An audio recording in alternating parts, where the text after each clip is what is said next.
If you haven't seen My Father's Shadow yet, you want to go see that and then come back here because this is the spoiler review. For everyone still here, let's talk about what this film is really doing. Because on the surface, it's a story about two brothers spending a day in Lagos with their father, but underneath it, it's a ghost story. The director, Akinola Davis Jr., has described My Father's Shadow as a supernatural drama. It's not magical realism. He's been specific about that distinction. In his words, these experiences aren't magic. They are, as he puts it, living information. It's data we can access, and that framing is everything for this film. Here's a question this film plants in you from the very first frame, but never really answers. Is Folarin still alive? This film opens with a mourning cloth, the exact type you used at Folarin's burial. But then Folarin walks through the door alive. The film gives you that contradiction immediately and just moves on. No explanation. I think that's because the explanation isn't the point. Your awareness is the point. Now for the Akudaya theory, I hope I'm saying this right because I asked my friend to send me a voice note for the pronunciation. In Yoruba culture, there's a concept, the Akudaya. It's basically a person who returns from the dead because they have unfinished business with the living. In the Roger Ebert piece, Akinola Davis Jr., the director, speaks about Yoruba spirituality, non-linear time, and the supernatural framing of this film. So when you watch this film through the Akudaya lens, everything shifts. Every time Bonny Camp is mentioned, Bonny Camp is the military base where protesters were killed following the election annulment. Folarin's nose bleeds or he coughs up blood. His body responds to a trauma it's already lived. I speak about this part in Monday's video, so if you haven't seen it, go see it and come back. His sister reacts to seeing him with a surprise that goes beyond surprise. Like someone you've already started to grieve suddenly standing at your door. His mistress did the same. The soldier at the checkpoint is convinced he has seen Folarin before, and that's because he has.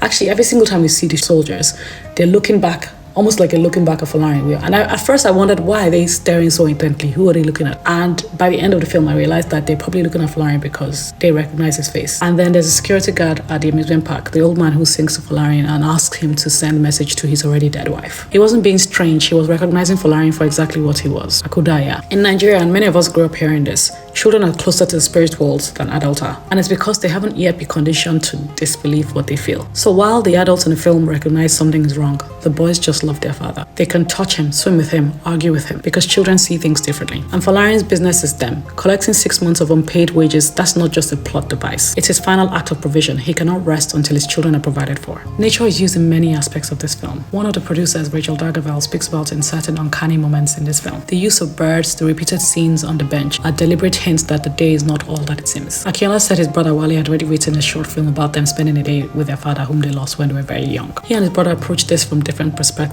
Wale idolized his father while Akinola was very angry with him. In the Roger Ebert piece, Akinola confirms that he and his brother have one confirmed shared memory of their father playing on the bed with him, and this was put in the opening sequence of the film. They don't know if it was fabricated or if someone told them about it, but what mattered was that the feeling belonged to them. So the way Folarin arrives in the film, the way he leaves, if you're more attuned to a certain type of frequency, there's a lot of spirituality in that. And for the timing, Yoruba spirituality doesn't really believe in linear time. The belief is in a spiral of communication in the past, present, and future, with ancestors and those that haven't been met. And this is the architecture of this film, in the morning cloth that exists in the beginning and the end simultaneously. The boy's closing words, "I'll see you in my dreams." In the Yoruba spirituality worldview, dreams are a portal, and this film is that dream. The political and the personal collapse into each other here completely intentionally. A country that's lost its democracy and a family that's lost its father. Both on the same day, both in the same city, both carrying a shadow of something that cannot be recovered, only honored. So My Father's Shadow doesn't give you closure.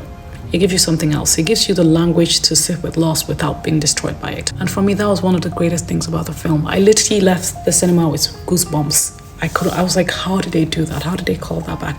It was also nice to see Wale showing up his cameo as a preacher. I loved seeing that. And while this is an important film and the story was beautiful, the thing that still made me the saddest was the fact that Nigeria hasn't changed. This was a love letter to their father and to Nigeria, and I don't think anything has changed since then, and that's what I found saddest about the film, because at least they still see their fathers in their dreams, but Nigeria is the same. Anyway, that's my deep dive into My Father's Shadow. If I've missed anything, please let me know. My friend did say to me recently, actually yesterday, she said she believed that the sister, Folarin's sister and his mistress were also there. But I remember getting goosebumps when I was leaving the cinema. I was just like, oh my god, that was amazing. So many amazing callbacks. Anyway, that's all from me. My name is Praise. This is ITK Reviews. ITK stands for In the Know, or I Too Know, which is a Nigerian slang for someone that's a know-it-all. I know it all about films. I post on Monday, Wednesdays, and Fridays, literally every week. So follow me, like, subscribe, comment, everything. I'll speak to you later. See you on Friday. Bye.